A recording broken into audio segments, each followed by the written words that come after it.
Lovely stuff. You look very Linda Evangelista in that wig, I think. I wish I was being paid as much as her for working on that video. That'd be great, wouldn't it? It's going very well. I saw you on Top of the Pops last night in a rather splendid hat. Lovely sound. Very nice sound.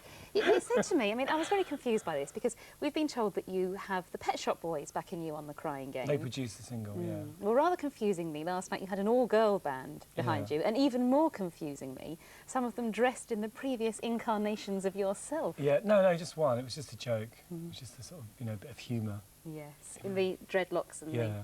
wonderful long white outfit that you used to wear. That's the original one, actually. I still kept that from the beginning, yeah. But it's music from a film, isn't it? A film score.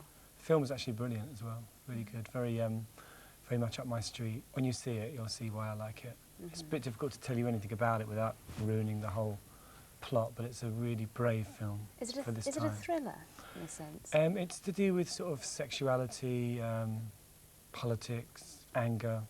It's good. And It's how an did you get interesting involved plot. in doing the music for it? The producer of the film, Steve Woolley, actually asked the Pet Shop Boys if they fancied doing a couple with me because he liked my voice, so it's thanks to him, you know. And they liked the idea. It was very sort of easy to do it. I went down to the studio, knocked the song out in a couple of hours, went home, and the rest is history. Very nice. It's as easy as that. Oh, I wish that it was. Something we could all do. It is. It was easy. It was actually really easy, yeah. They're really talented, the Pet Shop Boys.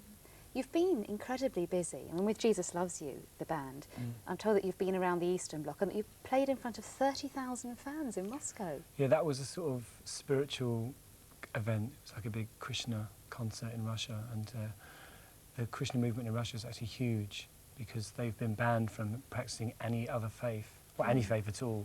A lot of the devotees, they were sent to concentration camps. Some of them had their children killed, so it's kind of heavy. So now there's like a really big, because they see it as, you know, something very revolutionary there, so they're really into it. But I mean, a lot of the people just come because it's an event, you know, they just want to be part of something. Absolutely. And how did they take to you? Because, I mean, they must have never seen anything like No, you before, they know George. about Culture Club. They knew about us, yeah. I mean, there were records of ours released there. I played in Russia 2 years ago in Gorky Park as well, to 20,000 people. This time it was a bit bigger. But not many acts go there because you don't get much money. You can't make a lot of money in Russia. So people tend not to go because it's quite expensive if you're a big band to take a big stage to that. But what we did was just acoustic guitar and vocals, so you can do that anywhere. Yes. You know, When you very were going cheaply. around, were you still all very starry and cocooned from In the Russia? queues and all the difficulties of life? No, or did you there's- have difficulties as you were going well, around? there are just Western hotels. I mean, actually, this trip to Russia, I saw a completely different side of Russia. I mean, I went to a disco, like a real nouveau riche, sort of millionaires disco. So there are people, everywhere you go in the world, there's people with money. I mean, most countries I've been to, you know, after the gigs, you get invited to the club and you see all the millionaires. So, I mean, there are always people with money. And the hotels there, you know, I mean, hotels they're westernised, but they're very, very sort of What about prehistoric, dress, you know. dress and fashion? I mean, things have changed so dramatically, haven't they, since the days when you would go out to Russia and you'd be walking down the street in a pair of jeans and people would offer to buy the jeans from you. I think they still do a bit. I mean, it is really poor there, and there's, you know, I mean, if you put it in contrast to England, I mean, it's like another world, literally. I mean, there's a lot of poverty, I mean, a lot of begging, and there are still a lot of queues. Do you feel sorry for the teenagers who are growing up there? Because after all, here, teenagers are free to express themselves, they have their own fashions, their own style of music and so on. All that's really been denied to the kids there, hasn't it? They know about it. And in some ways, I mean, of course it's really sad, but in some ways it's more exciting to them because it's like a mystery, you know, like pop music is still a big mystery to them, whereas here it's like, who cares, you know, it's like, it's on MTV every 5 minutes, it's on, you know, breakfast time, whatever, all the different TV channels. So for them, it's like a really big deal. So they get, you know, so when you play, it's great for an artist because they go nuts. And they really, it's like unconditional, so that's obviously really nice, you know. It must be difficult. You said that they knew about Culture Club, but when you're playing in front of thousands of fans, usually they're singing along. They know your material. They do. But I wish do I they could know have. it there? Yeah. I wish I could have brought some of the footage because they all sang along. You know, do you really want to hurt me? They know all the hits. You know, they know all the hits. And I mean, even in sort of East Germany, you know, when we toured in East Germany last year as well, and you know, people were bringing these funny little records, which must have been made there with, you know, funny little covers that they've done themselves. So records do, it's amazing what does get through. It must be quite incredible to you, really. It's one of the great advantages of being a musician, isn't it? Really, you could travel throughout the world and meet so many different people. It's interesting to go to certain countries and especially like Russia or places like Turkey and find that they know who you are and they know what what your music's like and they're kind of into it. It must be quite a shock because you think to yourself, well, I'm not even private here in a sense. They already know me, Well, they recognise me. they don't bother you so much in Russia. It's not like in America or in England or in Europe. They don't really want autographs. So people don't come up and say, hello, Mr. Boy George, I really liked your own They work. normally sing like Carmen Chameleon or Bow Down Mister. And they normally sort of sing one of the songs and, I see. they're very happy to see you. But they don't really want autographs. They're not really interested in something to do. Don't want a piece They of just you. want to talk to you and, thank you for coming and stuff. That's great. Well, it's lovely to see you again. Thanks a lot for having me. Yes, we're going to speak to you a bit more later on. George, you. thanks very much.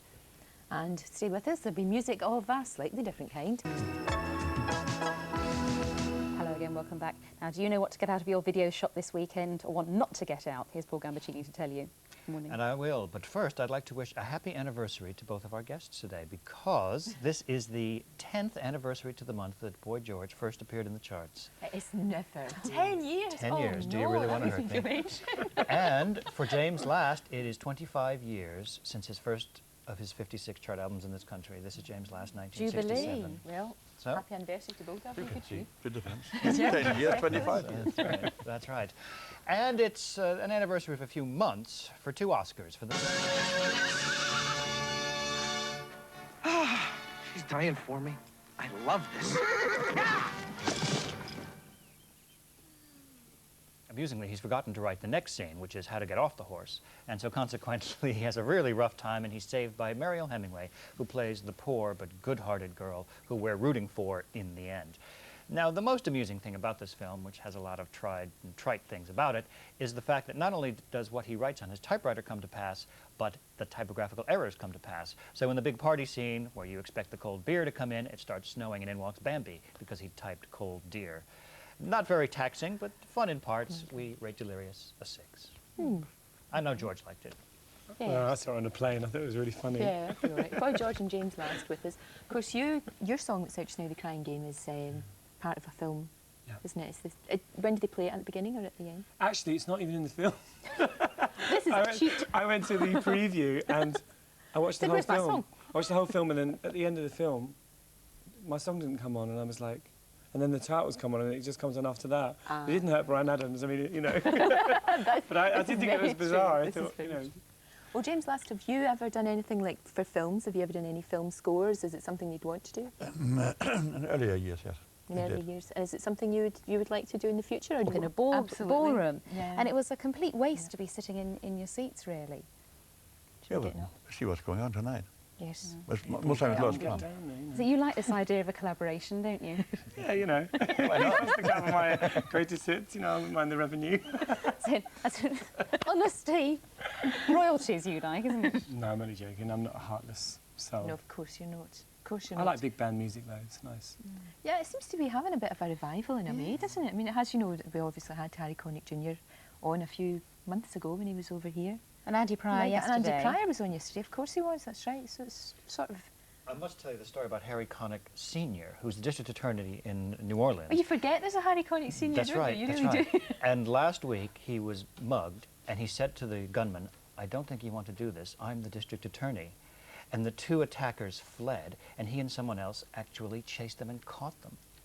Can you believe This that? is real father. That's real father. I don't think you want to do this, I'm the district attorney. That's absolutely brilliant, good grief. So listen, you're at the Albert Hall, so you're busy, working very hard. And what are you up to? I'm working very hard too. You're always working very hard. You're not still writing that autobiography, I are am you? actually, yeah. I'm Oh, working my- on that what- today, and I'm in the studio with one of my artists, Steve Gallagher, today. So I'm pretty busy doing Oh, the book that's at the good. same time. Brilliant. When is this book going to come out? I know it's really turning into a bit of an epic. It's a bit of an epic. I'm hoping to finish it in the next 3 months. We waved goodbye to the last deadline, that was in July.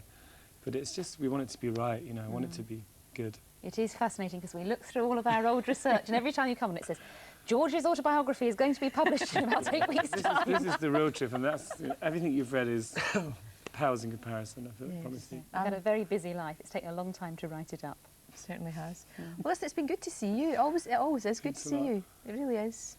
We both said that today. We didn't certainly did. And James, all the best. I don't have to wish you good luck because this new album will be the 57th, yeah, the 57th huge smash. More records than the Beatles and the Rolling Stones.